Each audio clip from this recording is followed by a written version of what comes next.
Hoy quiero contarles de entrada que hoy cumplimos un año de nacido del Grupo Iberoamericano de para el estudio de microbiota y nutrición, donde he sido parte, donde soy parte dentro del comité directivo. Entonces, pues hoy estamos todos los que conformamos este grupo haciendo campaña en todos los eventos en los cuales pues estamos presentes y bueno, coincidió precisamente con este Gabriel en donde pues quiero contarles que es un grupo muy lindo alrededor de la microbiota y el estudio de la microbiota y la nutrición que nos hemos reunido hace un año. Y pues bueno, hacemos divulgación científica, estudio, investigación. Entonces este grupo también está muy, muy, muy bienvenido para todos ustedes. Y hoy entonces vamos a hablar acerca del lado oscuro del azúcar. Este es un nombre y es un título pues que escogimos precisamente porque em, me parece muy importante el poder hablar acerca de lo que es el azúcar y en realidad cómo impacta y por qué tanto se habla, tanto se dice alrededor del azúcar y en general, digamos, qué tantas cosas podrían ser verdad y qué otras cosas no, ¿no? Porque aquí se trata de hablar acerca de la realidad y desmentir también algunos mitos que hay alrededor de eso. Bueno, esta primera diapositiva la traigo precisamente para que cada uno de ustedes reflexione qué le podría decir esta diapositiva, ¿sí? De entrada, me encanta, a mí esa diapositiva me encanta pensándolo en que hace tantos años y de lejos podríamos intentar ver un poco la evolución del hombre, ¿no? Y esto es como la historia, ¿no? Del hombre. Un Homo sapiens, ¿cierto? Que tenía que recorrer grandes trayectos, grandes distancias para encontrar quizás un animal que cazar y pues prácticamente tener que comer. Y mientras iba recorriendo precisamente esos trayectos, también recolectaba ¿qué? Recolectaba frutas, recolectaba hierbas, recolectaba vegetales y lo que se iba encontrando, pues iba comiendo. Básicamente eso. Y adicional, pues eso adicional tenía una gran actividad física porque es que caminaba largos trayectos. Pero ¿qué está pasando hoy día? Pues el hombre se está volviendo cada día más salvaje, entre comillas. Esto llamándolo desde el punto de vista de involución. Ese hombre de cavernas, por ejemplo, al que se le llamaba anteriormente, hoy, por ejemplo, se le puede decir que es un hombre de cavernas de Internet, ¿m? Donde estamos básicamente centrados en estar quietos, estar muy, muy sedentarios con unos hábitos alimentarios totalmente transformados y transformados precisamente hacia lo artificial, hacia lo negativo, hacia lo procesado, hacia lo rápido. Y esto pues no es evolución, ¿sí? Entonces yo sí quisiera, esa es mi reflexión cuando veo esta diapositiva, pero quisiera que cada uno de ustedes también pudiera llegar a reflexionar qué le llama y qué le atrae esa diapositiva. Para comenzar, entonces podemos ver estos datos. Son datos de consumo de azúcar y esto es una imagen que encontré recién publicada, donde básicamente pues nos da varios datos importantes y uno de los datos importantes es que, por ejemplo, fíjense que países con el mayor consumo de azúcar a nivel mundial, pues básicamente, por ejemplo, encontramos la Unión Europea tiene un 18,55 eh, millones, México, Estados Unidos, aquí están como contemplados esos países que tienen el mayor consumo de azúcar, pero básicamente aquí, ¿qué nos llama la atención? Que cada vez hay más consumo de azúcar en el mundo, que cada vez ese consumo que ellos cuentan, por ejemplo, por toneladas, pues cada día se hace más grande. Que la producción de azúcar en el mundo, pues por ejemplo, India es el país productor, es el país, el mayor productor de azúcar en el mundo, pero en segundo lugar, por ejemplo, está Brasil, está la Unión Europea, está Tailandia, China, Estados Unidos, México, ¿sí? Y que también no solamente se encargan de producir y de consumir, sino también exportan azúcar, ¿sí? Entonces, digamos que a raíz de esta infografía que encontré, me parece importante decir que finalmente el azúcar, pues es un producto que se comercia. Es un producto que siempre va a tener importadores, exportadores, consumo de países, de poblaciones, porque en realidad, digamos que tiene una dinámica muy importante. Eso desde el punto de vista del consumo del azúcar. Ahora miremos qué nos dicen las cifras, por ejemplo, con respecto a la diabetes, ¿no? Que está muy asociada con ese consumo de azúcar. Entonces, la Federación Internacional de Diabetes, que es la FIT, presenta su atlas y este lo presenta más o menos cada 4 años. Este es el Atlas 2021, donde los últimos datos nos dicen que el 10,5 de la población adulta entre 20 y 79 años tiene diabetes. Pero hay otro dato muy importante y es que casi la mitad desconoce que padece la diabetes. Ahora, ¿cuáles son esas cifras que nos llegan a pensar qué va a pasar? Para el 2045, o sea, según la Federación, 1 de cada 8 adultos, aproximadamente 783 millones de personas vivirá con diabetes. ¿Sí? Y esto es un dato que nos tiene que llamar mucho la atención, porque fíjese que supone más o menos un 46% de aumento de las cifras que tenemos hoy día. O sea, es casi la mitad de la población que va a tener más diabetes. Y que esos factores que están contribuyendo precisamente es, pues, la urbanización, claramente, el envejecimiento que siempre cuenta dentro de las cifras, pero también, por ejemplo, la disminución de los niveles de actividad física y el aumento del sobrepeso y de la obesidad. Cuando uno piensa en diabetes, usualmente siempre son dos patologías que van muy de la mano, ¿cierto? Porque una, pues, desencadena la otra. Hoy, y la otra es como una asociación que es muy bidireccional, porque la otra puede también exacerbar, por ejemplo, la obesidad produce diabetes, claro, porque se da resistencia a la insulina, porque hay un aumento de ese tejido adiposo, de todo desencadenantes que logra ese tejido adiposo en infiltrar todo ese tejido adiposo en órganos como el músculo y allí es donde se desarrolla la resistencia a la insulina, pero también una persona que tenga obesidad y que tenga sobrepeso, pues obviamente que va a tener mucho más riesgos desde muchos otros puntos, como por ejemplo la población que se está envejeciendo y la población que deja de hacer ejercicio y la población que come más azúcar. ¿Qué nos dice que la diabetes en el mundo en este momento más o menos son de 537 millones de personas, pero fíjese la cifra que nos dice arriba, o sea, 783 millones van a vivir con diabetes y que 3 de cada 4 adultos con diabetes viven en países, ahí lo llaman como de renta baja y media. O sea, son países digamos que en donde se espera que esto se aumente son países de bajos y medianos ingresos. Estamos esperando porque finalmente fíjense que este Atlas nos decía que para el abril del 2025, o sea, ahora, va a publicar sus nuevos datos. Entonces vamos a ver qué nos dicen esos nuevos datos, los vamos a esperar. Y esto un poco gráfico. Entonces miren esta diapositiva que me llamó mucho la atención porque lo hacen por continentes.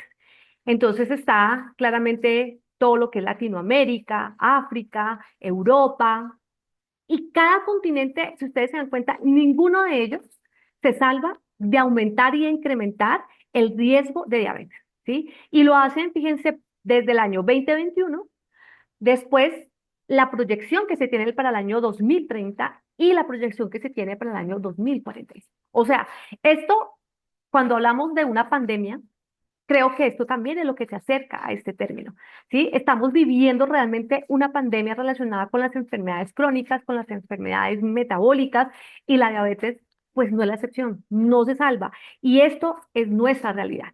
Y si lo miramos desde el otro escenario, como les digo, que está muy ligado con el tema de la diabetes, pues aquí están los países con mayor porcentaje precisamente de población con obesidad en América Latina se acaba de publicar.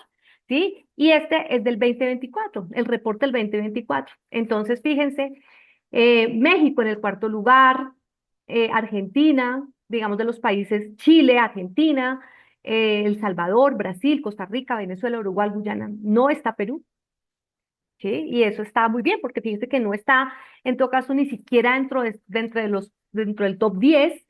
Entonces, pues bueno, algo también tendremos que aprender, seguramente, algo se debe estar haciendo muy bien para que no estén en este primer ranking que se está pues publicando con ese país, los países con mayor porcentaje de población de obesidad.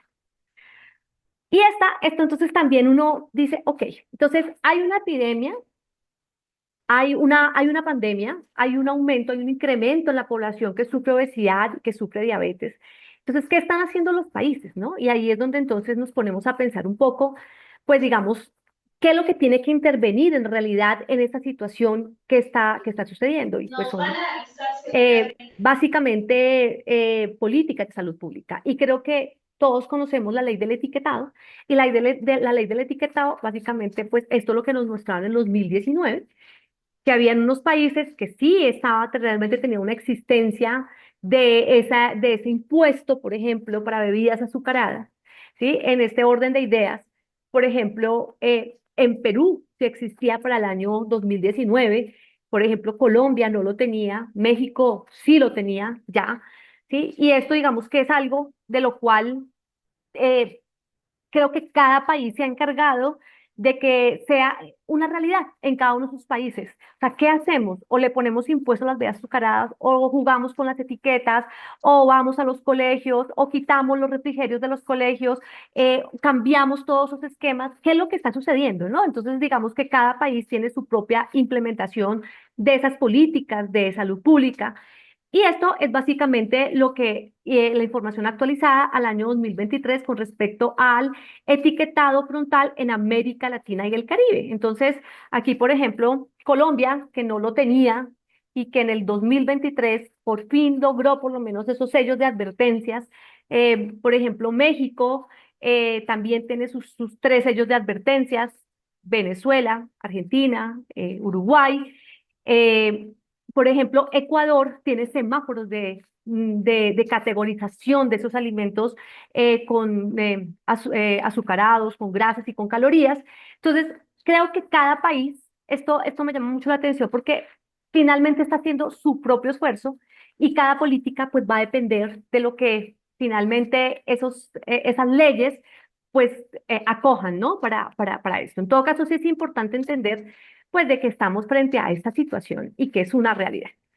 Ahora, cuando uno empieza a hablar de todo esto, entonces uno dice, bueno, ¿qué sucede? Pues que estamos bajo algo muy importante y es un término que seguramente ustedes van a entender como, perdónenme, como la malnutrición, ¿sí? Esa malnutrición que es básicamente una sociedad que se puede catalogar como una sociedad sobrealimentada, como una sociedad paradójicamente malnutrida, y esto es lo que nos dice básicamente la Organización Mundial de la Salud, que es la doble carga de la malnutrición.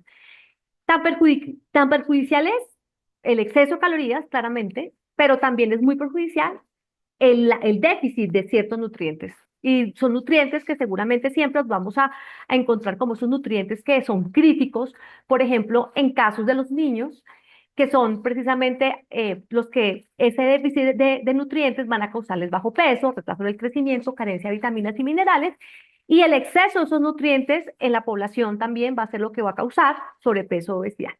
Entonces, esta es lo que nosotros, lo que digamos en el mundo y los nutricionistas también manejamos como esa paradoja de obesos y desnutridos, ¿no? Entonces, las personas, por ejemplo, con hambre, no eligen la calidad de la comida, ellos eligen la cantidad. ¿Con el fin de qué? Pues de llenarse, de producir qué? Saciedad. ¿Mm? O en otras palabras, básicamente escogen alimentos que cuestan poco, pues porque sus recursos económicos seguramente tampoco les da para más, pero que llenen mucho y con bajo aporte nutricional.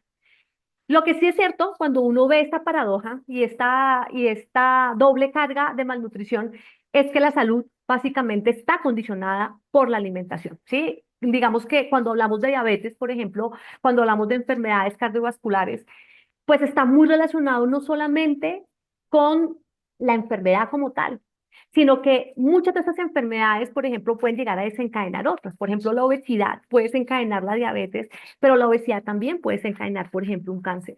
Y todo esto tiene mucho que ver que con esos estilos de vida, con esa alimentación y con claramente pues todo lo que esto implica. Entonces, pues bueno, esto es lo que también es importante que tengamos en cuenta para cuando estemos pensando en el estado nutricional de la población y de los individuos. ¿De dónde proviene la energía? Entonces, cuando uno está frente a una situación, digamos, de análisis de una persona que llega a la consulta, uno dice, ok, ¿de dónde viene la energía que consume esa persona? Básicamente la energía nos lo dan los macronutrientes, ¿sí? Los macronutrientes es la fuente de energía de donde obtenemos, digamos, o son los alimentos de donde obtenemos la energía. Los macronutrientes básicamente se definen como compuestos orgánicos que requieren grandes cantidades, por eso se dicen macronutrientes, para realizar esas funciones orgánicas. Estos a su vez, digamos que tienen una clasificación en tres grandes grupos: los carbohidratos, que están formados por unas uniones que se llaman monosacáridos; las grasas, que están formadas por ácidos grasos o por colesterol; y las proteínas, que están formadas por secuencias de aminoácidos. Entonces, eso es un concepto muy importante y que también tenemos que entender para un ejercicio que vamos a hacer ahora, posteriormente, y es el aporte energético por cada grupo de nutrientes. Entonces, digamos que las proteínas, por ejemplo, por gramo, van a aportar 4 kilocalorías, ¿sí? Los carbohidratos igualmente aportan 4 kilocalorías y la grasa aporta 9 calorías, ¿sí? Entonces, veamos entonces que la grasa básicamente es como el nutriente que más energía, que más calorías nos aportan, y esa es la razón por la cual también se convierte en un nutriente que también puede llegar a ser clave cuando queremos cumplir precisamente esos objetivos nutricionales. Ahora, ¿qué es el azúcar? ¿Sí? Cuando yo les pregunto a ustedes, si yo les hago a cada uno de ustedes esta pregunta, ¿qué es el azúcar? ¿Qué se imaginan que es? Seguramente muchos nos imaginamos esto. Esto es el azúcar, ¿cierto? Es lo que consumimos. Y yo cuando pienso en el azúcar, yo pienso en estos dos personajes. ¿Sí? Porque finalmente muchas veces pensamos en el azúcar como algo muy malo, como algo que nos hace daño realmente a nuestra salud, ¿sí? O quizás podemos pensar en el azúcar como algo que no es tan malo, como algo que nos da energía, como algo que puede llegar a ser positivo para la salud. Entonces, es más o menos como el preguntarnos en realidad qué es lo que hace el azúcar, qué es lo que hace que el azúcar pueda ser el guasón o qué es lo que hace que el azúcar pueda ser bala. Sí, esto en un sentido un poco más figurado, pues de lo que es el concepto. Entonces les voy a contar un poco una historia y esa historia siempre la cuento porque sí me parece importante contarla, ¿sí? Y es que básicamente esta es como la realidad de lo que sucedió y es un poco también como que digamos que se ha ocultado detrás de una industria, que la industria da la manipulación un poco del azúcar a la ciencia, ¿sí? Durante décadas, básicamente, la industria del azúcar financió muchísimos estudios y esto no es secreto para nadie. Y cuando financia esos estudios, pues lo que hacen es minimizar ese impacto en la salud. Y cuando minimizan ese impacto en la salud, pues ellos pretenden que toda esa atención se centre en las grasas como un enemigo principal.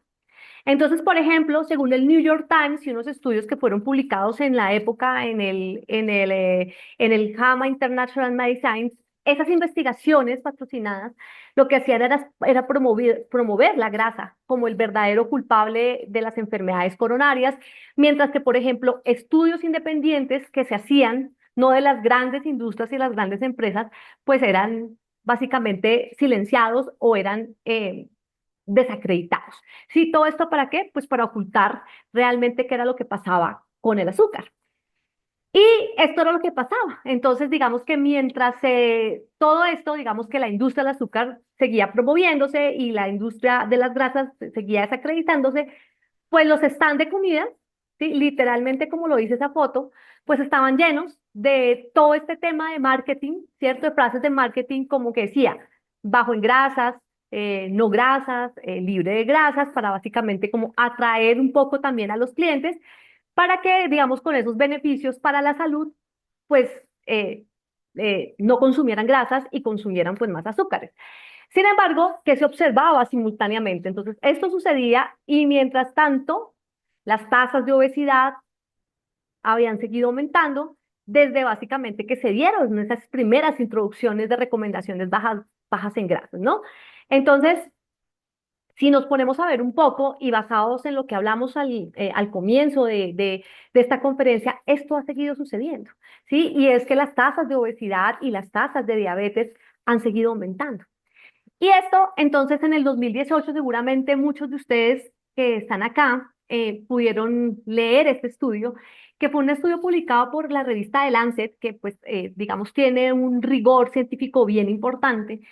Y en el 2018 publica este estudio que se llama el estudio Pure, que básicamente revela, digamos, cómo el exceso de carbohidratos era mucho más dañino para la salud que el exceso de grasas. Entonces, ese estudio, cuando aparece en el 2018, pues desafía todas esas directrices internacionales y pone en tela de juicio un poco todas esas recomendaciones actuales que básicamente se habían dado hasta ese momento. Entonces, miren lo que sucede con el estudio Pure y se los quise traer un poco para que ustedes, los que no lo conocen, pues lo conozcan y los que lo conocen, pues recordarlo, ¿no? Entonces, lo que traduce básicamente PURE es un estudio prospectivo urbano-rural de epidemiología, donde su objetivo primario fue evaluar la asociación de las grasas y los carbohidratos con la mortalidad y la posibilidad de tener un evento cardiovascular, ¿sí? Un evento cardiovascular que puede ser infarto agudo del miocardio, enfermedad cardiovascular,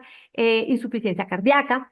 El nivel socioeconómico, la escolaridad, la edad, el sexo, el tabaquismo, la actividad física, digamos que todo esto estuvo contemplado dentro de este estudio y ese estudio, digamos que tiene una validez bien interesante porque fue realizado entre el 1 de enero del 2003 y el 31 de marzo del 2013. O sea, se está hablando de 10 años completos en los cuales se realizó esta investigación. Y lo más interesante de todo fue que incluyó 135.000 pacientes entre 35 y 70 años, o sea, no todos eran personas mayores, eran personas adultas, jóvenes también, de 18 países y 5 continentes, donde estuvo incluido claramente Colombia y estuvo incluido México también. Y la ingesta alta de carbohidratos, entonces ya después de que, eso es un estudio larguísimo, si quieren con mucho gusto para los que estén interesados se lo comparto, porque es un estudio que digamos que es pago, pero lo comparto con mucho gusto. La ingesta de carbohidratos, entonces, ¿qué encontraron ellos? Que la ingesta alta de carbohidratos se asoció con un mayor riesgo de mortalidad total, mientras que la grasa total y los tipos individuales de grasa se relacionaron con una menor mortalidad total. ¿Sí? Que la grasa total y los tipos de grasa no se asociaron con enfermedad cardiovascular, con infarto agudo del miocardio, ni por mortalidad por enfermedad cardiovascular.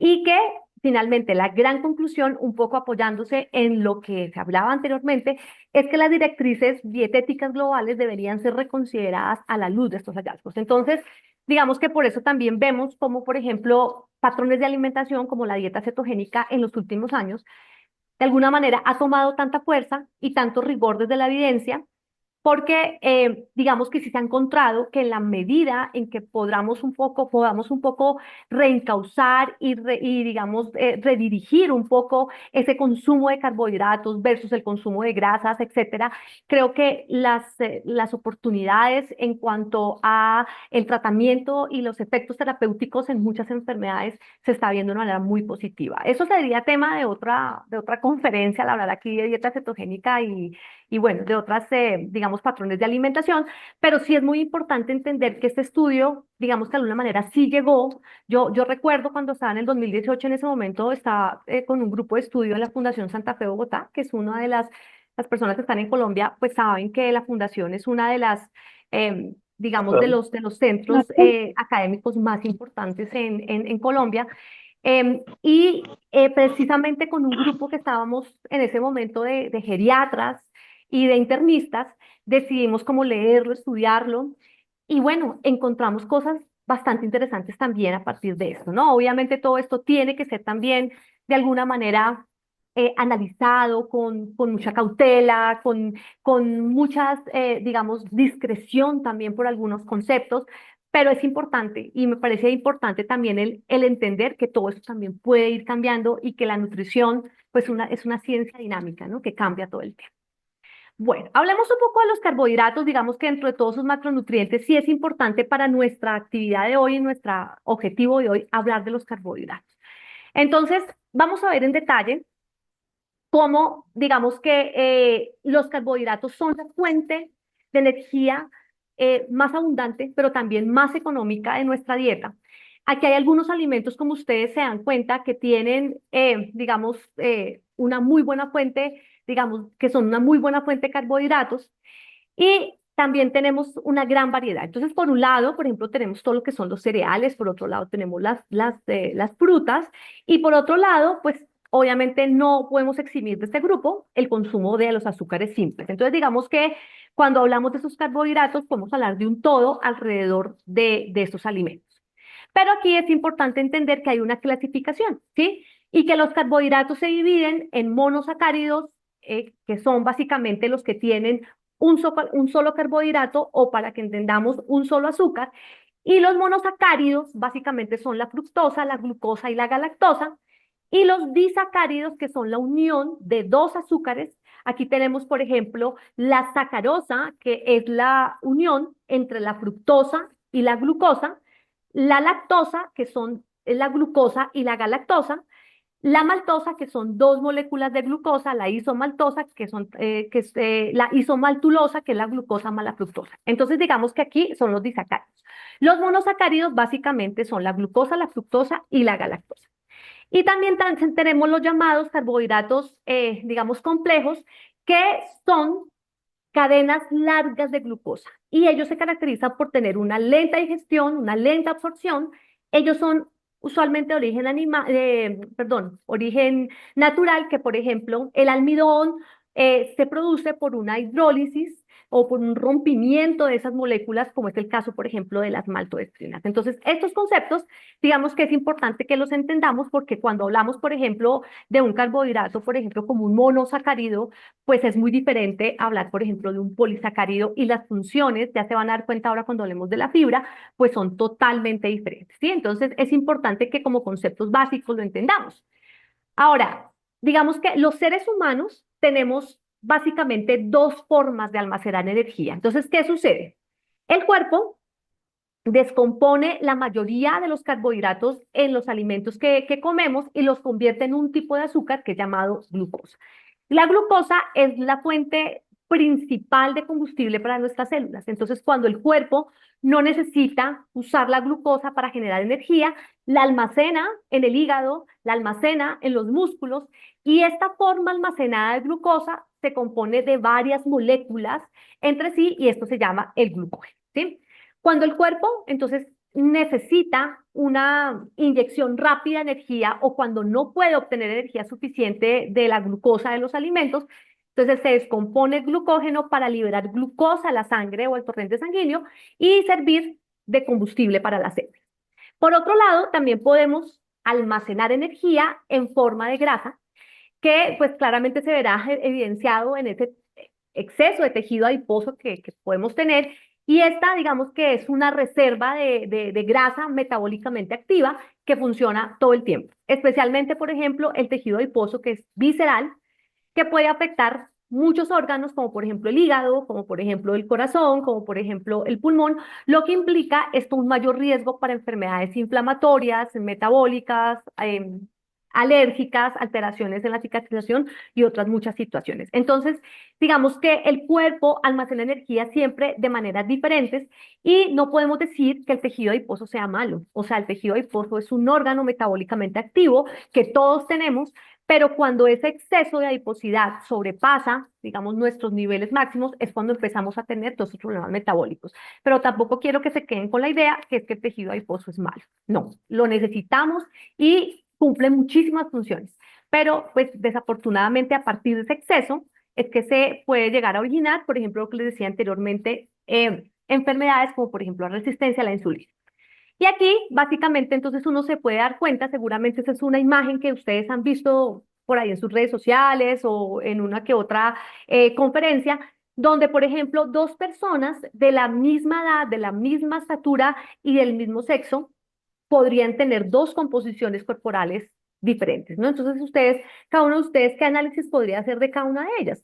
Entonces, por ejemplo, al lado izquierdo, eso es lo que pasa, por ejemplo, en la obesidad visceral, ¿sí? Es esa grasa, digamos, que se acumula en el abdomen, en los espacios entre los órganos, y ese exceso, por ejemplo, de grasa visceral que ustedes ven como en color beige, pues básicamente la que se estrecha con ese mayor riesgo de tener problemas cardiovasculares y metabólicos. Y esto, en forma general, es lo que también se asocia con el exceso en el consumo de azúcar. ¿Sí? Entonces, esa es una radiografía básicamente que uno puede ver, ¿sí? Desde el punto de vista de la composición y el tejido corporal de dos personas que podrían estar las dos de 50 años, dos mujeres, y midiendo 1,60, ¿sí? Pero fíjense cómo puede variar una composición corporal dependiendo del exceso que pueda tener de tejido adiposo y de grasa visceral, especialmente en su cuerpo. Esto es una cosa bien interesante.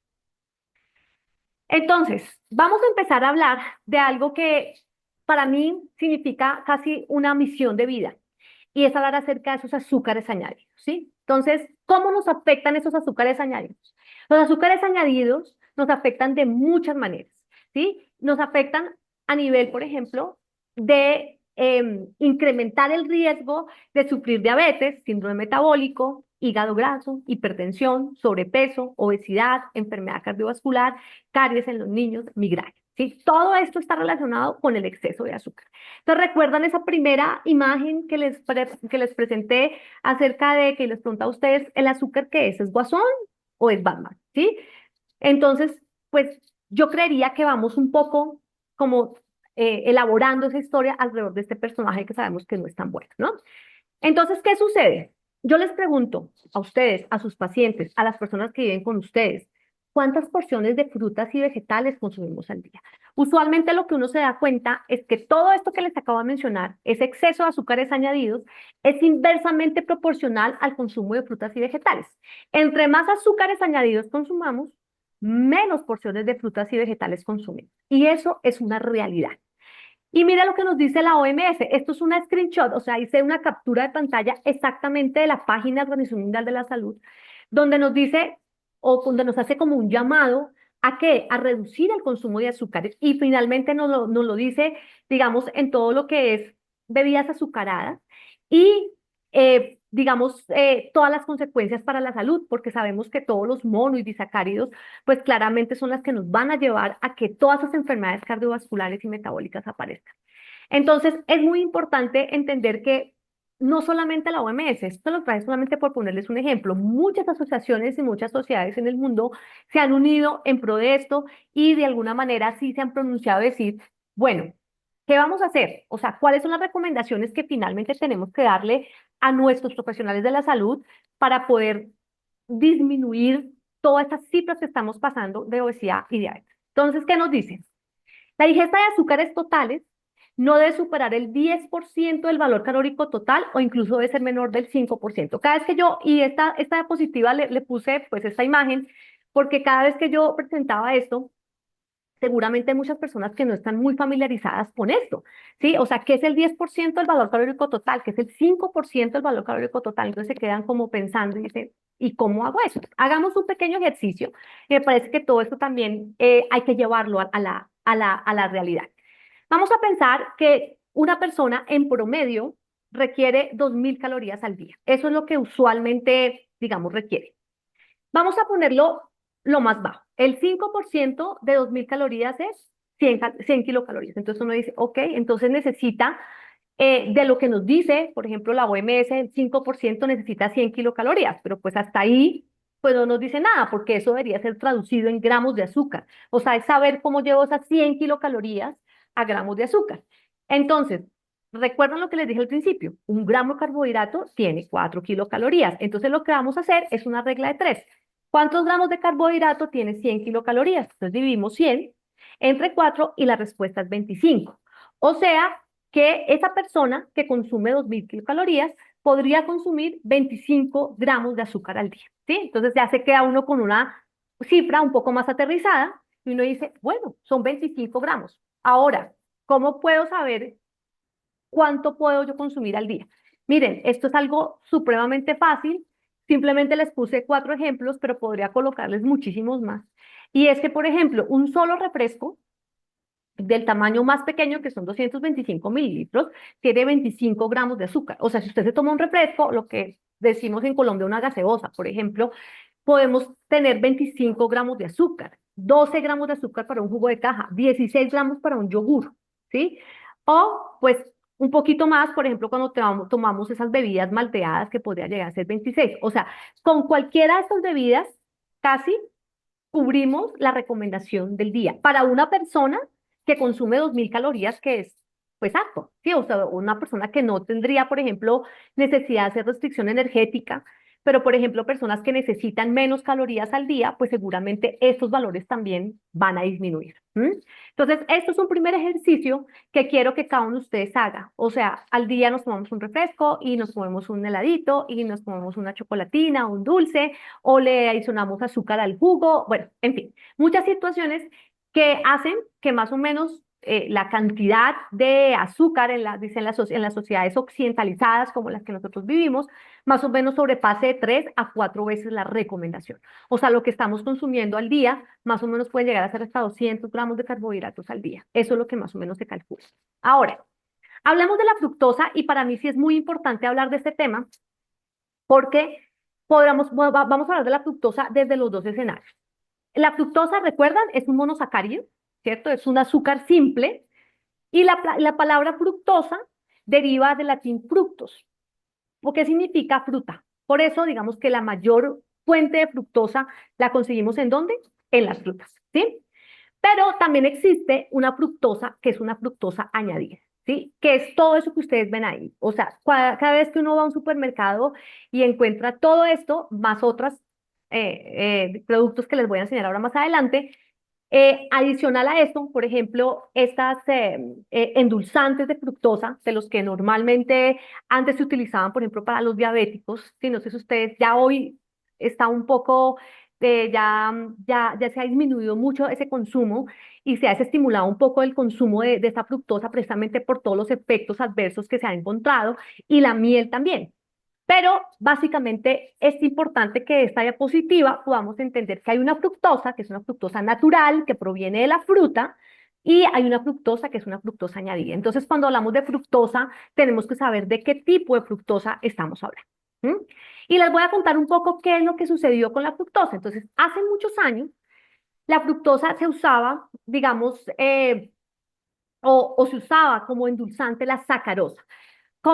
Pero más o menos a partir del año 1960, la industria empieza a usar de una manera un poco más masiva la fructosa o alimentos altos en fructosa añadida por un proceso en el que la glucosa se convertía en la fructosa y se hacen, digamos, todos esos endulzantes que son provenientes o derivados del jarabe de maíz que aumentan claramente la vida útil de los productos que les daban menores costos y que aparte de todo tenían bajo índice glucémico, porque tenemos que decir algo muy importante y es que la fructosa no afecta los niveles de glucosa. O sea, la fructosa tiene unos efectos metabólicos, ¿cierto? Pero no tiene esos efectos desde el punto de vista de incrementar los niveles de glucosa. Entonces, digamos que esa era una razón muy importante por la cual era usada de una manera casi masiva durante muchos años y se utilizó como un endulzante e inclusive para pacientes diabéticos. Pero la realidad es que, digamos, tiene muchos efectos, efectos que son colaterales, por lo que hoy día no se recomienda el uso de fructosa en ninguna de las guías de manejo de práctica o de práctica clínica del mundo. Está absolutamente desestimulado ese consumo. ¿Y es por qué? Porque básicamente, desafortunadamente, en muchos de esos productos que usamos en el común y que muchas veces los pasamos desapercibidos, pues está presente esa fructosa, ¿sí? Entonces, no solamente en esos stands donde vemos un montón de jugos, gaseosas, refrescos, bebidas, digamos, energizantes, sino también en muchos de esos productos, como son, por ejemplo, los productos de panadería, cereales, productos para el desayuno, gaseosas o refrescos, jugos de botella, e incluso, por ejemplo, en aderezos para salsas y ensaladas. Entonces es muy importante a partir de esta diapositiva decirles a ustedes, pues miren, lo que hay que aprender y lo que nosotros tenemos que enseñarle a nuestros pacientes es a leer las etiquetas, ¿sí? Entonces fíjense que los ingredientes principales de estos productos no solamente la fructosa, uno no puede, incluso en muchos no encuentra fructosa, encuentra, por ejemplo, jarabe de maíz, que eso para un paciente puede pasar desapercibido. Un paciente puede decir, pues esto, jarabe de maíz, el maíz es bueno, pues sí, si no sabe de que el jarabe de maíz es un derivado de la fructosa. Entonces, cuando uno, por ejemplo, ve una bebida de estas, donde uno dice es endulzado con fructosa, o sea, es porque tiene 100% fructosa. Si dicen endulzado con sacarosa, pues ya sabemos que la sacarosa es glucosa más fructosa, entonces será el 50% de fructosa. Y cuando se dice que es endulzado con jarabe de maíz, más o menos el 60% es fructosa. O sea, son valores bastante importantes y bastante altos. Adriana, por favor, te pido que, no sé, ¿se está rayando la pantalla? Te pido el favor que, o bueno, a todos, para que por favor respetemos las diapositivas. Muchas gracias. Entonces, es muy importante el poder entender que esto es una tarea que todos tenemos. Y la tarea es básicamente de nosotros poder transmitirles esto a nuestros pacientes, poder comunicarles esto a nuestros pacientes y poder llevar esto a la vida real. Entonces, miren que básicamente aquí pues encontramos, digamos, tres productos. Seguramente el más conocido para todos es Oreo, otras son muy locales, pero por ejemplo, estas galletitas que se llaman galletas Ser, ¿sí? Entonces uno lee y sus principales ingredientes, recuerden que cuando uno lee una etiqueta, en cuanto a los ingredientes, el primer ingrediente es en el que se encuentra en mayor cantidad y va de orden ascendente a descendente. Entonces, estas galletitas, por ejemplo, tienen dulce de leche en 39%, pero tienen leche entera, azúcar, jarabe de glucosa, sorbitol, estabilizantes, etcétera. Tienen jarabe de maíz de alta fructosa, ¿sí? Y eso es algo que ya se puede pasar desapercibido porque uno dice, ah, pues como que es muy difícil que las personas lean todos los ingredientes. Esta Oreo, pues que todos lo conocemos y que muchas personas dirán que es deliciosa, pues dentro de su composición y sus ingredientes está el jarabe de maíz de alta fructosa también. Y estas les puse un ejemplo, las últimas, porque son unas galletitas, y esas galletitas se llaman Express Light, ¿sí?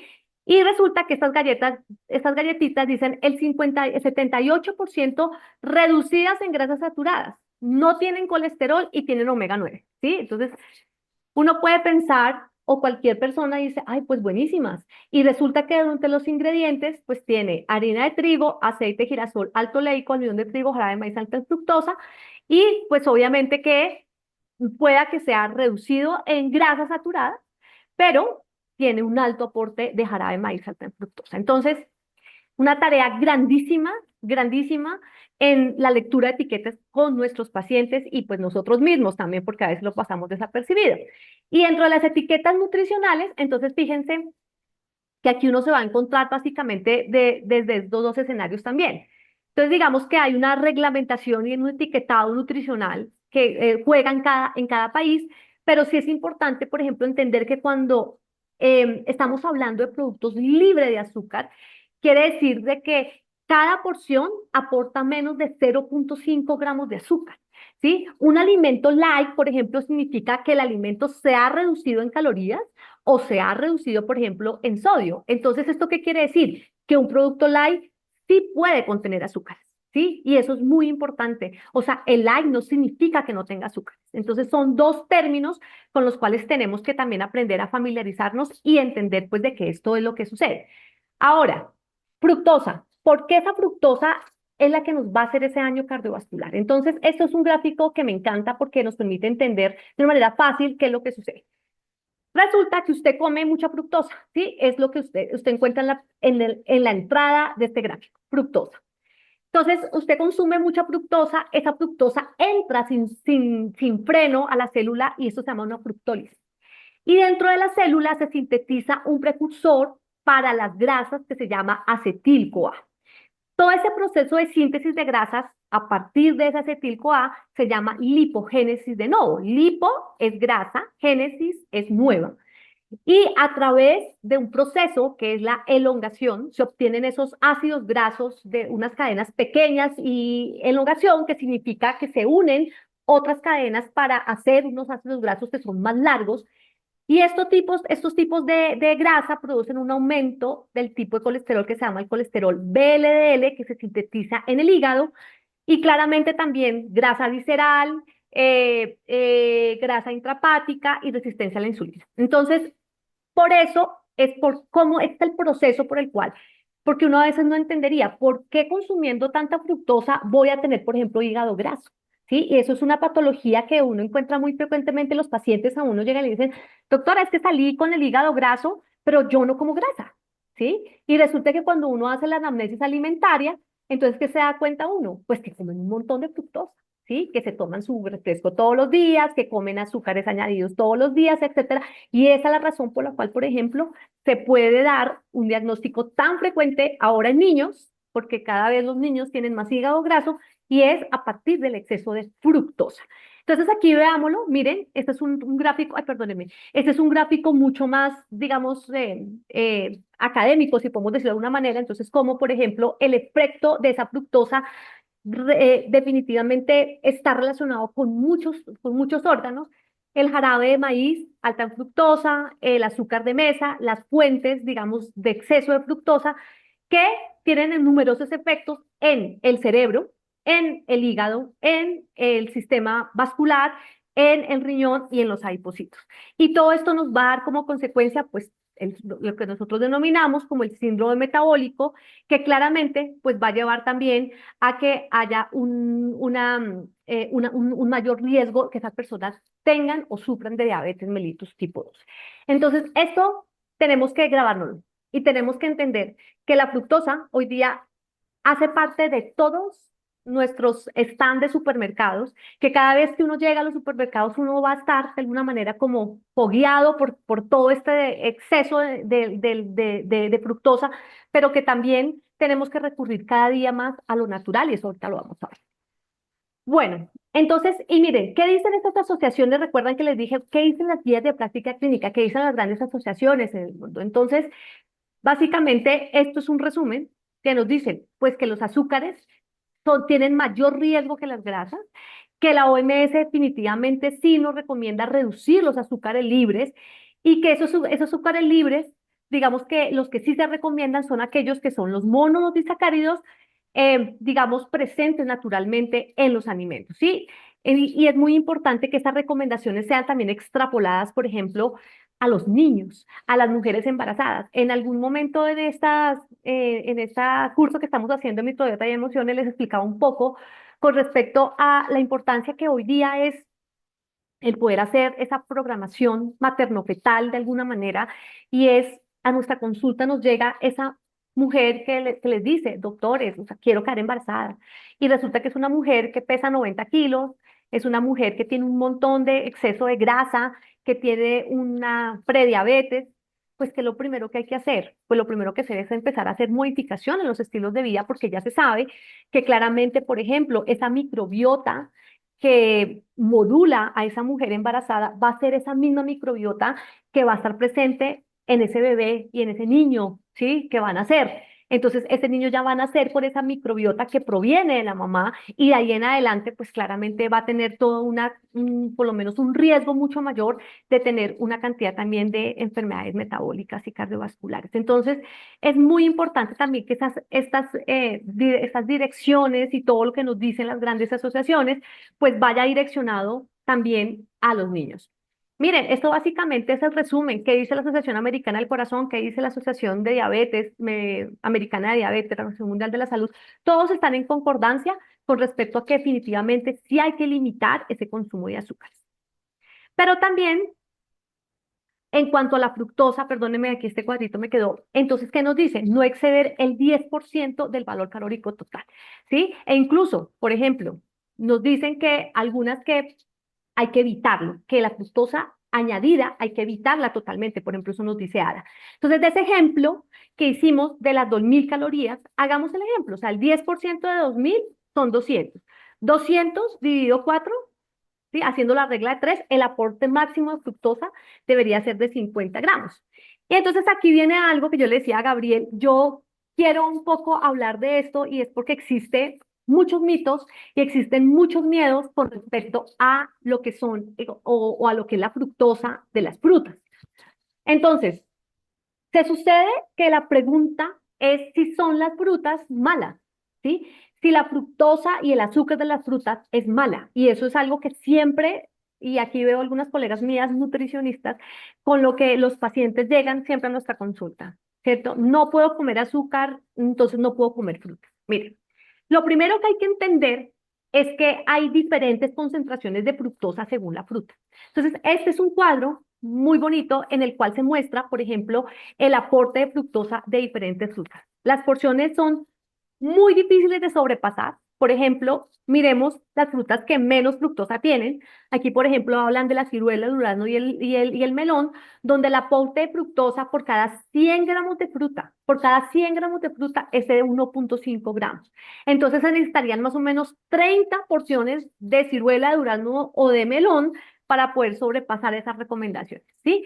Por ejemplo, la manzana y las uvas, que se dice que es una de las que más fructosa tienen, pues necesitaríamos 4,5 porciones al día de manzana o de uvas para poder sobrepasar esa recomendación. O sea, digamos que Es muy difícil sobrepasar esas recomendaciones, pero lo que no, a veces lo que pasamos, digamos, desapercibido, es que las frutas tienen una gran cantidad de fibra, que además, digamos, de darnos muchos beneficios, también, por ejemplo, las frutas tienen vitaminas, tienen minerales, y todo esto en general, pues digamos que se unen esas grandes recomendaciones que tenemos que tener para nuestros pacientes en cuanto a la buena salud, ¿sí? Entonces, esto es un cuadro que a mí me parece muy importante que entendamos, porque exceder el aporte de carbohidratos o el aporte de fructosa de lo que nos dicen las recomendaciones, las asociaciones de nutrición en el mundo, es imposible. O sea, usted tendrá que comer cantidades exageradas de frutas para poder sobrepasar esa recomendación. ¿M? Pero, ¿qué sucede? Esto sí sucede y esto sí es lo que comemos en la vida real, ¿sí? Esto, por ejemplo, puede hacer parte de un refrigerio perfectamente que le dan a los niños en sus colegios o le envían a las loncheras, ¿sí? Y es, por ejemplo, las galletas, unas galletas dulces, un jugo endulzado con fructosa, que son esos de caja, o una bebida cola o una bebida de almendras, por ejemplo, ¿sí? Que a veces consideramos que son muy buenas y cuando vamos a leer las etiquetas, pues resulta que son endulzadas con fructosa, ¿sí? Entonces, si hacemos una sumatoria rápida y, por ejemplo, le enviamos a nuestros hijos una bebida de almendras o unas galletas dulces de 35 gramos de azúcar y serían, por ejemplo, 20 gramos de fructosa. ¿M? O sea, solamente en esas dos cosas. ¿Sí? Y si de pronto si tomamos una bebida cola, etcétera, pues obviamente ahí las recomendaciones eso sí va a exceder las recomendaciones. Entonces, fíjense cómo cuando vemos esto y lo comparamos con esto, pues son dos escenarios que son totalmente diferentes y con lo cual también tenemos que empezar a actuar pues como digamos, con un poco de ciencia y de sabiduría en todo esto. Pero, pues claro, aquí es muy importante hablar de una realidad en la cual estamos inmersos y es ese entorno en el cual se ofrecen los alimentos y en el que claramente estamos inmersos muchos. Por un lado, el sedentarismo. Por otro lado, el exceso de nutrientes y el exceso de calorías.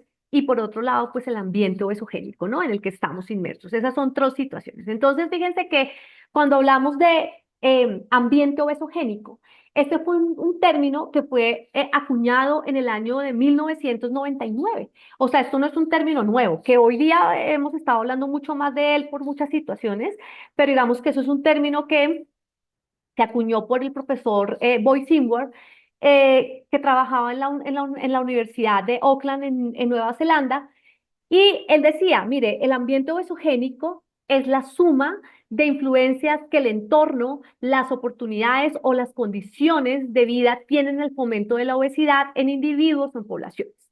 Entonces, ese ambiente obesogénico puede estar condicionado por uno de estos o por la suma de todos ellos. Y claramente, pues obvio, por un lado está la comida rápida y la disponibilidad fácil de esa comida rápida, ¿cierto? Por otro lado, la publicidad. Creo que estamos expuestos todos a una publicidad que cada vez e incluso es muy atrayente, ¿no? Entonces uno ve la publicidad de esta gaseosa y todas las publicidades de ellos son preciosas, ¿sí? Y ni se diga, por ejemplo, en Navidad. Sí, aquí en México eh, les quiero contar que hay un almacén muy importante que decidió hacer como un carnaval alrededor de esta bebida gaseosa y pues bueno, o sea, lo prohibieron porque pues decían, ¿cómo van a utilizar esa marca, ¿cierto? Hacer unos carnavales preciosos de esta bebida y estamos como estamos, ¿no? Pues porque México, pues es uno de los países que ustedes ya saben que llevan básicamente como la vanguardia en cuanto a estas cifras de obesidad y de diabetes, ¿no? Entonces, por ejemplo, eso también, esa exposición tan grande que se tiene a la publicidad. Y cuando fui a buscar todo esto, pues me encontré con esta publicidad de una marca de hamburguesas, que ustedes la conocen, todos la conocemos, y entonces dice esa publicidad, México me encanta, pero cada vez que presento esto, yo les digo a los mexicanos, o sea, usted ve eso y piensa en que México le encanta. O sea, usted ve eso y ¿qué piensa? Pues en la marca de las hamburguesas. Sí, entonces es como alrededor de algo muy atrayente, por ejemplo, como decir, oiga, sí, yo quiero México y México me encanta, nos lleva a pensar en consumir ese alimento o ese producto, ¿no? Aparte de eso, pues claramente el tiempo excesivo que pasamos frente a las pantallas, que hoy día son todos, celulares, televisión, tablets, etcétera, cada vez también menos espacios para poder hacer actividad física, ¿cierto? Entonces vemos que cada vez hay más zonas industrializadas, cada vez más edificios y pues algo que hoy día también en lo cual estamos inmersos muchos es el estrés, ¿no? Entonces ese estrés también claramente que hace parte de todo ese ambiente obesogénico porque mientras seguramente la persona está estresada, trabajando a la 1 o 2 de la mañana, pues quiere comer más, quiere, o sea, todo esto también es un tema que puede estar muy dirigido por ese eje intestino, microbiota, cerebro, en donde también claramente pues hay un exceso de consumo de alimentos porque también hay una mayor o un menor control de esas hormonas anorexigénicas y todo esto pues hace que las personas coman más, ¿no? Entonces el estrés pues claramente que todo esto está también muy, muy inmerso. Y esto es lo que sucede. Entonces, este es nuestro ambiente obesogénico, el consumo de mal llamados alimentos, son productos o son procesados, a esto no se les puede llamar alimentos porque no le dan ningún tipo de beneficio a la salud. Procesados, entonces donde tienen una adición muy importante de sal, azúcar, aceite y los ultraprocesados donde tienen una gran cantidad de preservantes, colorantes, disolventes, sabores y colores y claramente pues las grasas y todo esto ¿qué? Pues ¿qué es lo que nos aportan? Sacarosa, nos aportan fructosa, nos aportan grasas saturadas y esto en general que nos da pues un alto aporte o un alto potencial inflamatorio. Y recuerden que cuando hablábamos de inflamatorio, son todo esto que ya vamos a hablar ahorita cuando hablamos un poco de microbiota y es todo aquello que nos puede inducir a la aparición de nuevas enfermedades. Ahora, miren, esto de las bebidas azucaradas también es un tema muy importante y se haya tratado un poco de llevar también como a la realidad. Y es decir, ok, un jugo de caja, ¿sí? Un jugo de caja, un juguito de estos que consumimos que conseguimos en el supermercado, son más o menos 5 cucharaditas de azúcar, ¿sí? Una bebida gaseosa son más o menos 8 cucharaditas de azúcar. ¿Sí? Y, por ejemplo, un refresco pueden llegar a ser hasta 13 cucharaditas de azúcar, ¿sí? Entonces sacan la publicidad y decía, ¿usted le daría a su hijo 12 cucharadas de azúcar? ¿Sí? Eso es una pregunta que hace parte de una campaña, digamos, publicitaria y seguramente pues muchos de ustedes que tienen hijos dirán, yo no le daría 12 cucharadas de azúcar, pero en una bebida esta se las está dando, ¿sí? Entonces es un poco también llamar a la acción, ¿no? ¿Y qué es lo que está sucediendo para que todo esto en realidad pues estemos como estemos y las tasas y las cifras pues nos digan que esto es lo que está sucediendo? Y miren esto que me encuentro que me pareció realmente interesante y es el cambio tan importante que han tenido las porciones de los alimentos en los últimos 20 años. ¿Qué ha sucedido? O sea, este es un informe donde muestran un montón, digamos, de productos y también de alimentos, pero yo les traje como los que, digamos, más me llamaron la atención. Entonces, por ejemplo, que una dona de chocolate, por ejemplo, puede tener 140 calorías, ya hoy día la agrandan más y ya no tiene esas 140, o sea, tiene 350 calorías con una diferencia de 210. El tamaño de las hamburguesas ha aumentado, ¿cierto? Y aparte de eso, aumenta el tamaño de las hamburguesas, aumenta el tamaño de las papitas a la francesa y además aquí en México, por 10 pesos, que pues es algo muy, muy, muy poco, pues te agrandan la gaseosa y te agrandan la porción de las papas, ¿no? Pero fíjense, por ejemplo, una porción de pasta, ¿sí? Que puede tener 500 calorías, por ejemplo, hoy día puede tener 1000 calorías, que tiene, digamos, más cantidad de pasta, más cantidad de salsa para albóndigas, etcétera, con una diferencia casi de 525 calorías. Y, por ejemplo, si vamos al cine, ¿qué sucede? Ya hoy día no le venden a uno solamente el paquete individual, sino que le venden son los botecitos donde uno encuentra pues esas palomitas de maíz, ¿sí? O esos popcorns, cada día también las porciones más altas. Entonces, ¿cómo ha cambiado y cómo también, por qué hoy día hay más obesidad y hay más diabetes? Porque es que todo esto está influyendo en que eso esté sucediendo. Ahora, hablemos un poco de esto que también es un mundo fascinante y es el cerebro. O sea, ¿qué papel tiene el cerebro en todo esto de, oiga, quiero comer más, quiero agrandar las porciones, etcétera? Digamos que aquí este es un documento muy lindo que habla acerca del cerebro relacionado específicamente con la comida ultraprocesada. Entonces, ellos nos dicen, alguna vez, por ejemplo, nos hemos preguntado por qué, por ejemplo, la pizza, si ahí está un cerebro, entonces está pensando en pizza, está pensando en hot dogs, está pensando en hamburguesas, está pensando en refrescos, porque el cerebro parece de alguna manera a veces obsesionado con el consumo de este tipo de comida ultraprocesada, ¿sí?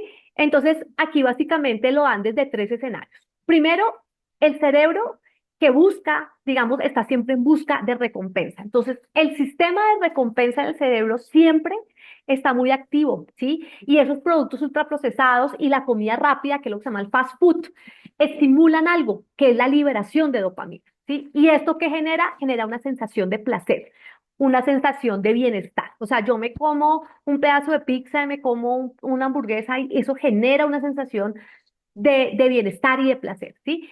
Y además, los ultraprocesados están diseñados ¿para qué? Eso es una de las grandes, digamos, que está implícito dentro de ese gran concepto de los ultraprocesados, y es que son hiperpalatables. Es decir, digamos que tienen combinaciones de grasas, tienen combinaciones de azúcares, tienen combinaciones de sal, que todo esto que hace que se active de una manera muy intensa el sistema de recompensa. Entonces, esos alimentos proporcionan ese placer rápido, ese placer fácil, ¿sí? Y ese proceso de recompensa no solamente es importante que lo entendamos que sea en el cerebro, sino que también sea en el intestino, donde se dice que, por ejemplo, algunas ciertas bacterias podrían como querer esos alimentos que más les beneficien, incluyendo, por ejemplo, todos los, eh, todo lo que tiene que ver con los antojos, con los caprichos que a veces uno tiene por comer algún tipo de alimento y que pueden incidir de una manera muy importante sobre el comportamiento alimentario. Otros factores que aumentan la preferencia por estos alimentos. Entonces, por ejemplo, ¿cuál es la búsqueda, por ejemplo, de una gratificación instantánea? Recordemos que el cerebro responde más intensamente y más fácilmente a las recompensas que son inmediatas. Entonces, yo me como algo y siento placer, entonces inmediatamente sentimos esa gratificación. Por ejemplo, también cambios hormonales, y esto, por ejemplo, específicamente en los adolescentes podría ser, por ejemplo, algo muy importante, y es que a raíz de esas hormonas que se modifican, por ejemplo, en la adolescencia, la hormona de crecimiento, todo esto puede estar influyendo también en que el apetito o la preferencia por ciertos alimentos calóricos también se vea incrementado. La influencia de la microbiota eso es muy importante, como ciertos microorganismos intestinales también, como les decía, pueden pedir más a estos alimentos al cerebro, y esto refuerza el consumo de estos alimentos. La publicidad y la accesibilidad, pues claramente estos ultraprocesados están diseñados para ser, eh, digamos, atrayentes al público. Además, también muchos de ellos también son económicos, son fáciles de conseguir a casi cualquier hora. Aquí, por ejemplo, en México tenemos un Oxxo en cada esquina, literalmente. Entonces, y yo puedo ir al Oxxo a las 3 de la mañana, puedo ir al Oxxo a las 10 de la mañana, a la hora que quiera, y voy a encontrar todo lleno de ultraprocesados. Y claramente, pues comer por emociones, y eso tiene mucho que ver también con todo esto, porque pues obviamente que la relación entre la alimentación y el estado emocional es muy fuerte. Entonces, por ejemplo, situaciones como el estrés, como la ansiedad, inclusive cuando yo estoy aburrido, pues todo esto puede llevar a un consumo, digamos, de alimentos poco saludables, lo que les hablaba ahora, por ejemplo, cuando uno se queda mucho tiempo trabajando de noche, etcétera, entonces uno puede estar buscando más fácilmente esos alimentos que en el día. ¿Y cómo podemos entonces hacer? Entonces aquí hablan de, ok, ya hay una razón, o sea, hay una explicación, hay digamos, una explicación de todo esto. Ahora, ¿qué vamos a hacer? Entonces, ¿cómo podemos hacer que una alimentación sea equilibrada y por qué la importancia del equilibrio? Entonces, lo primero es, por ejemplo, buscar siempre ofrecer opciones saludables que también sean placenteras, ¿sí? ¿Por qué no pensar, por ejemplo, en unos frutos secos? ¿Por qué no pensar, por ejemplo, en un yogur griego con frutas y con algo que le dé sabor, por ejemplo, una granola? ¿Por qué no pensar, por ejemplo, en el chocolate a partir de cocoa? ¿Sí? Por ejemplo, ese tipo de opciones saludables. También es muy importante, por ejemplo, el preparar las comidas, o sea, el poder sentir uno que prepara alimentos saludables también hace que se promueva de alguna manera una alimentación consciente, que también, digamos que el hecho de uno poder preparar los alimentos, es probable que en el contacto con esos alimentos saludables también, pues claramente se entienda que ahí hay algo que se está haciendo por la salud y que tiene mucho más beneficio. Y pues el comer, por ejemplo, sin distracciones, prestar siempre atención a las señales del cuerpo, todo eso también nos permite equilibrar y tener esa mejor relación entre el apetito y la saciedad. Entonces, aquí vamos, digamos, avanzando un poco y entendemos cómo tanto el cerebro como el intestino tienen mucho que ver en esta relación con los alimentos. Ahora, ¿ustedes se han preguntado en algún momento si existe, por ejemplo, la adicción al azúcar? ¿Sí? O sea, esto es una fotografía de una persona que está, se le nota que está desesperada, ¿no? O sea, que quiere consumir azúcar, ¿sí? Entonces, yo me preguntaba, ¿existe esa teoría? Entonces me puse a buscar a raíz también de algunas situaciones que he tenido con algunos pacientes que me han referido que tienen esa necesidad también de poder consumir.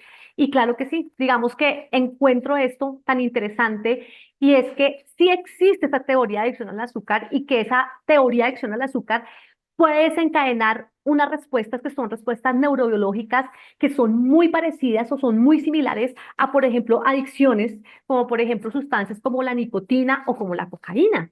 ¿Mm?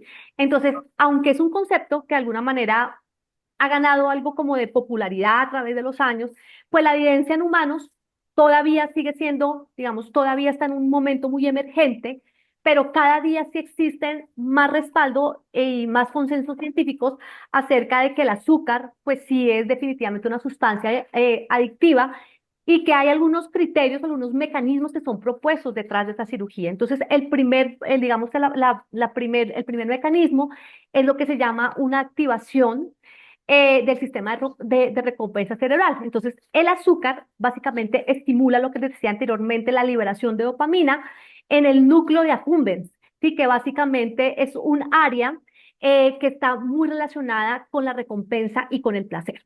Un segundo mecanismo son básicamente las respuestas hormonales. Entonces, cuando, por ejemplo, hablamos de esa respuesta hormonal, son cambios rápidos en esos niveles de glucosa y esos niveles de insulina que pueden llevar básicamente a esos, digamos, a esos ciclos de antojos y esos consumos repetidos de azúcar. Aspectos, por ejemplo, que también pueden ser aspectos como, por ejemplo, conductuales y aspectos emocionales, donde el azúcar, por ejemplo, se asocia a ese refuerzo positivo, a ese consuelo bajo algunas situaciones y situaciones muy particulares y que puede llegar a promover hábitos compulsivos. Y como les decía anteriormente, pues digamos que hay una evidencia en animales mucho más fuertes. Entonces, por ejemplo, cuando me puse a leer este estudio, pues claro, encontré una cantidad de estudios hechos en ratas muy interesantes versus en humanos que hasta ahora se está como comenzando, digamos, a hacer esos estudios. Todavía no hay una evidencia tan fuerte como con los animales, pero, por ejemplo, hay posiciones de organizaciones internacionales como la OMS y la American Psychiatric Association que no reconocen oficialmente la adicción al azúcar como un diagnóstico clínico, pero sí lo incluyen, por ejemplo, de otro tipo de trastornos mentales, ¿sí? Como, digamos, independientemente de clasificar esto como un diagnóstico clínico. Sin embargo, sí existe y yo creo que la teoría es bien importante también que lo entendamos. Ahora, claramente, cuando hablamos de todo este tema del azúcar, pues tenemos que entender qué papel juega la microbiota y cuál es el comportamiento de la microbiota en esas enfermedades metabólicas, ¿cierto? Entonces, lo primero que quiero mostrarles es esta diapositiva, que a mí, pues me da tristeza, la verdad, cuando la veo, porque realmente vemos cómo la microbiota ha ido cambiando de una manera ancestral. Entonces, fíjense cómo el Homo sapiens, ¿cierto? Esa primera diapositiva que les mostraba yo, ¿sí? Ese Homo sapiens también ha ido cambiando no solamente en su forma de comer, sino también su microbiota ha cambiado a lo largo del tiempo. La transmisión vertical, por ejemplo, de padres a hijos ha cambiado de una manera muy importante. Entonces, este esquema es un esquema cronológico que muestra precisamente esas etapas. Entonces, ¿cuáles son esos principales factores y cuáles son las consecuencias que están siendo derivadas de esos cambios. Entonces, miremos acá, tenemos, digamos, básicamente como tres etapas o tres momentos de la historia. El primero es la revolución neolítica, y la segunda, donde, digamos, se habla acerca de las comunidades rurales, una revolución industrial, la industrialización de 1775 a 1940, y la de los antibióticos, que fue de 1950 al 2020. Aquí en la parte derecha de la diapositiva van a encontrar números del 1 al 9. Entonces, ¿qué ha pasado? Por ejemplo, el número 1, sigamos el número 1, busquémoslo. Entonces, tasa de enfermedades infecciosas. Pues la tasa de enfermedades infecciosas ha disminuido, ¿sí? Y eso hay que decirlo. 2, tasa de enfermedades alérgicas y autoinmunes ha aumentado, ¿sí? 3, pasteurización y nuevos sistemas de conservación de alimentos ha aumentado también. Uso 4, uso de antibióticos ha aumentado también. 5, actividad física ha disminuido. 6, uso de fórmulas infantiles ha aumentado. 7, consumo de alimentos procesados ricos en grasas, azúcares y sal. ¿Qué ha pasado? Ha aumentado de una manera vertiginosa. 8, la tasa de cesárea. ¿Mm? También ha aumentado. Y 9, la diversidad de la microbiota asociada al cuerpo humano, ¿Mm? Que básicamente es la línea roja. ¿Cómo ha disminuido y cómo ha empeorado esa diversidad de la microbiota? ¿Por qué? Porque todo esto que ha sucedido, esos cambios grandes, digamos, en cuanto mayor es el tamaño de esa estrella, pues, digamos, esos son esos grandes cambios que ha habido en la microbiota, pues cada día son mayores, ¿sí? Entonces yo les decía que me da un poco de tristeza el ver esta diapositiva, porque en realidad sí nos muestra por qué hoy día tenemos presencia también de tantas enfermedades como la obesidad y como la diabetes y las enfermedades autoinmunes y las enfermedades neurológicas que tienen tanto que ver con esto. Esta es la composición de una barrera epitelial intestinal normal. Esto, cuando yo muestro esta diapositiva, les digo, mire, esta es como el ideal. Eso es a lo que nosotros quisiéramos llegar y es tener esa barrera intestinal conservada. Recordemos que básicamente la barrera intestinal siempre está formada por 5 tipos distintos de células. Uno son los enterocitos, las células caliciformes, las células de Panet, las células microplegadas, y todas esas células tienen una acción muy dinámica. Por eso se dice que la microbiota es tan dinámica, porque todo el tiempo, digamos que ese grupo de células también pueden ir cambiando y pueden ir, digamos, modificándose. Miren que entonces, en la parte de arriba, ¿qué sucede? Sucede que una persona que consuma que tenga un buen consumo, por ejemplo, de fibra dietaria, ¿qué va a hacer?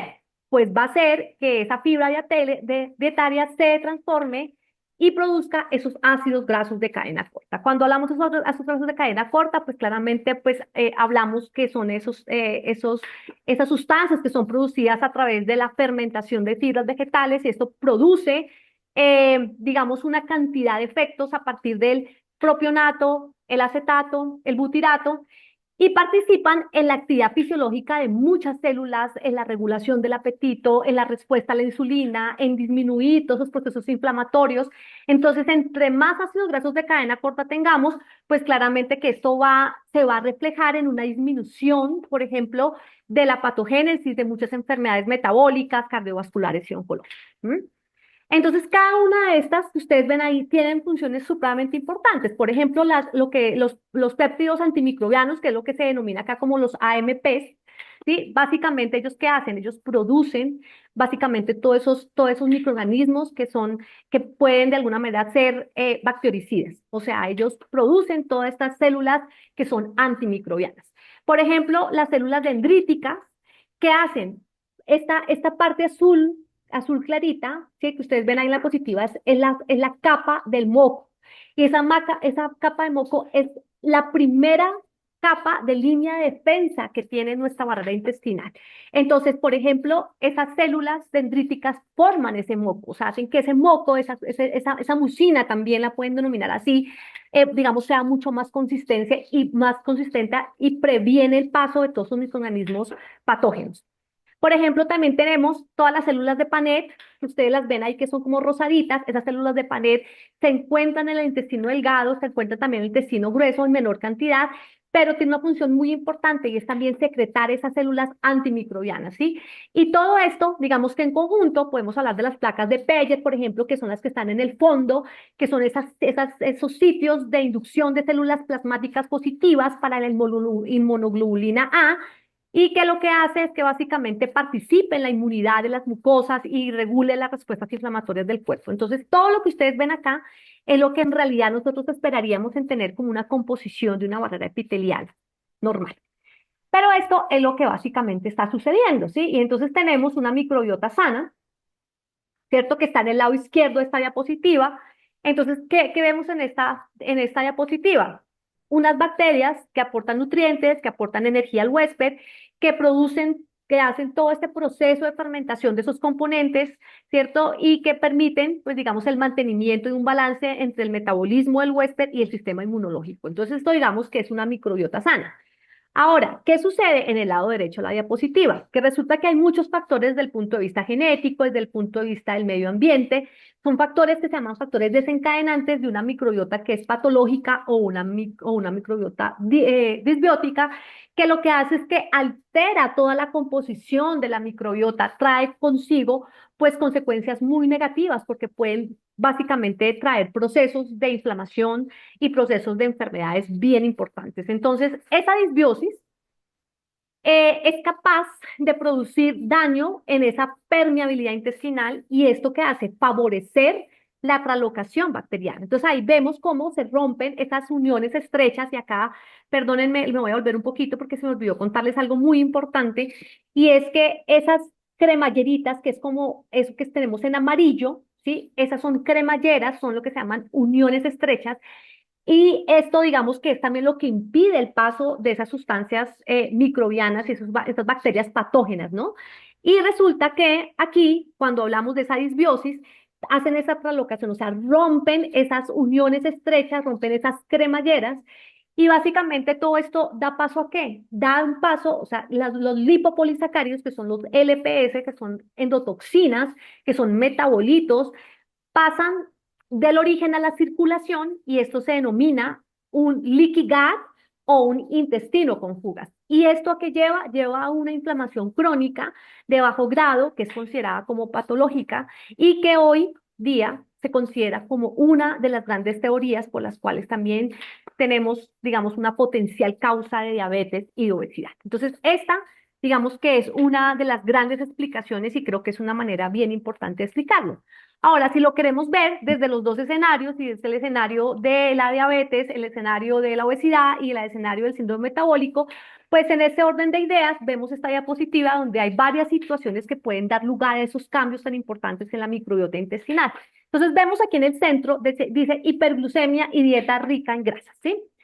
Estamos hablando de dieta rica en grasas saturadas, no en grasas si usted piensa en consumir su aceite de oliva o su aguacate, no. O sea, estamos pensando en grasas saturadas, ¿sí?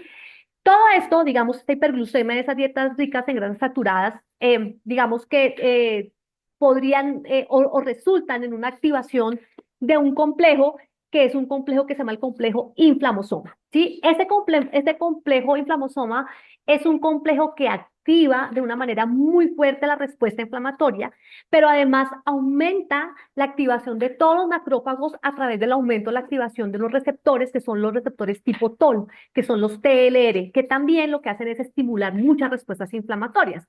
Entonces aquí, digamos que lo que produce es una endotoxina metabólica que activa todas esas respuestas inflamatorias, que activa también el sistema inmune y esos macrófagos que hacen se infiltran en el tejido adiposo, lo que hablamos al principio, activan esas proteínas quinasas y esto resulta en qué? En el aumento de las adipoquinas derivadas del tejido adiposo. Entonces, todo esto se desencadena en qué? En una respuesta inflamatoria de una manera incontrolada y esto es lo que se causa básicamente pues la aparición de obesidad, diabetes mellitus y síndrome metabólico, ¿sí?